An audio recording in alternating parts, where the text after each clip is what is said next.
Have you ever laid awake in the dead of night, every creak of your house amplified in the silence? Have you ever felt a sudden, inexplicable chill, a feeling that you're not entirely alone, even when you know you are? We tell ourselves it's just the wind, our imagination running wild. But what if it's not? What if those moments are a brush with something else?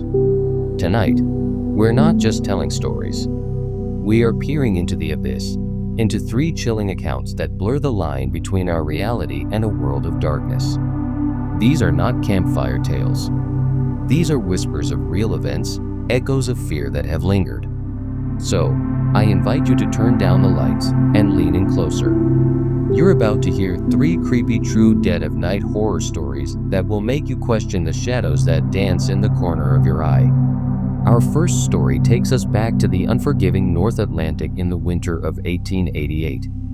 The Orion, a sturdy merchant vessel, was 3 weeks into its journey from Liverpool to New York. The captain, a seasoned mariner named Thomas Croft, had sailed these waters his entire life. He was a man of logic and reason, not given to flights of fancy. The 20-man crew were all experienced sailors, accustomed to the hardships of the sea.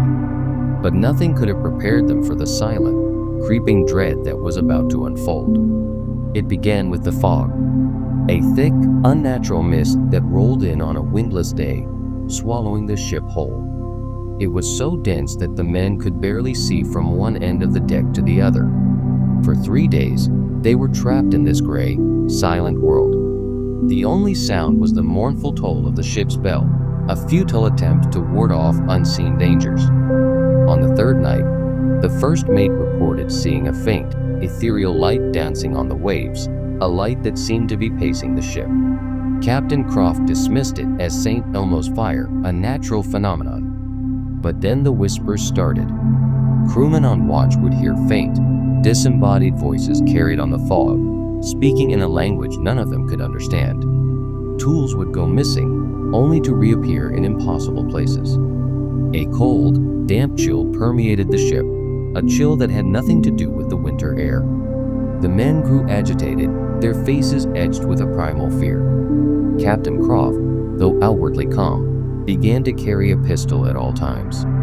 On the 5th night of the fog, he made a frantic, almost illegible entry in his log. He wrote of a shape in the mist, a shadow that was not a shadow, and a silence that screamed. The final entry simply read, "God have mercy on our souls." It is aboard. When the Orion was discovered adrift 2 weeks later by a passing vessel, it was completely deserted. There was no sign of a struggle, no damage to the ship. The lifeboats were all in place. A half-eaten meal was still on the galley table. The entire crew had vanished without a trace. These kinds of creepy true stories from the high seas are a chilling reminder that there are still vast, unknown territories in our world, and some dead of night horror is best left undiscovered. Our second story is a much more recent account, a tale that suggests that sometimes the most terrifying monsters are the ones that look exactly like us. In 2019, a young graphic designer named Maya was living in a bustling city, working from her small, modern apartment. She was a creature of habit, her days structured and predictable. That is, until the glitches began. It started with small things. She would come home to find her meticulously organized desk in disarray. She would have vivid memories of conversations with friends that they insisted never happened. She chalked it up to stress, to overwork. But then, it escalated. One evening, she saw a woman on a crowded subway train who looked exactly like her. Not just a passing resemblance, but a perfect double, right down to the small scar above her eyebrow. The woman stared at Maya with an unnerving, knowing smile before getting off at the next stop. A few days later, Maya received a friend request on social media from an account with her name and her pictures. The account was posting photos of her, but in places she had never been, with people she had never met. Her friends and family started receiving strange messages from this other Maya, messages that were subtly cruel and manipulative.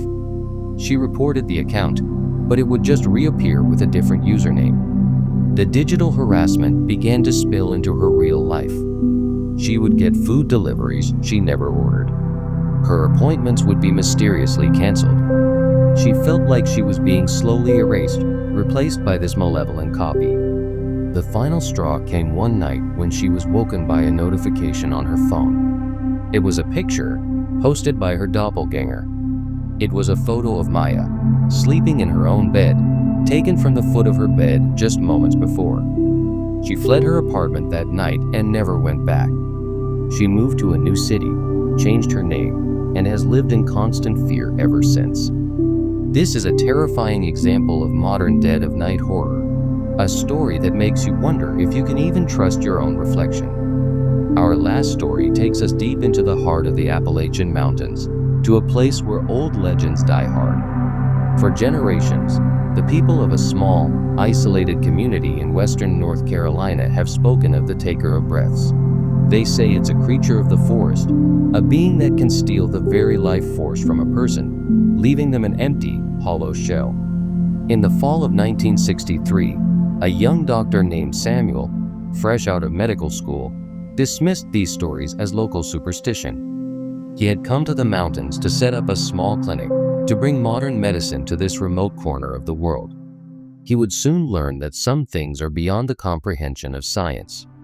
His first encounter with the legend was when a young girl was brought to him, pale and unresponsive.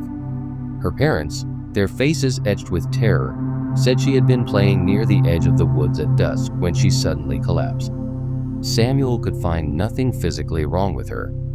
Her breathing was shallow, her pulse barely detectable, but there was no sign of injury or illness. It was as if her spark had been extinguished. She died the next morning.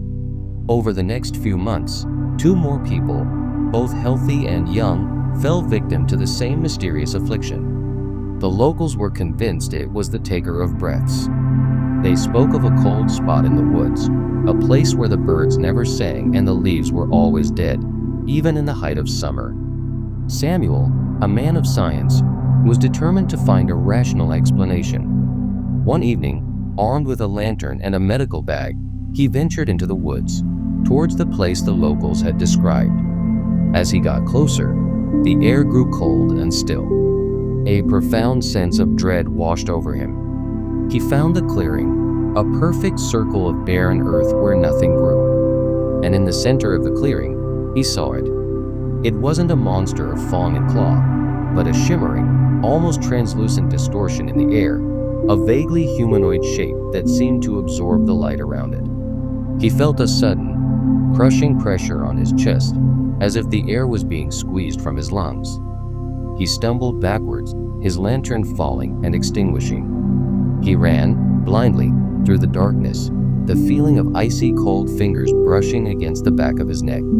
He never stopped running until he reached the town. He packed his bags that night and left the mountains, abandoning his clinic and his scientific certainties.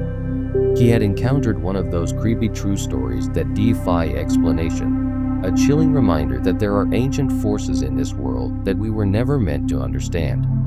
The world is full of mysteries, of stories that linger in the shadows, just beyond the reach of our understanding. We hope these tales have given you a shiver, a thrill, and perhaps a new appreciation for the light. If you enjoyed these creepy true dead of night horror stories, please let us know in the comments. We'd love to hear your own unexplained experiences. And if you're brave enough to join us again as we explore the darkness, don't forget to like this video and subscribe to our channel for more tales of the terrifying and the true. Until next time, stay safe and try to get some sleep.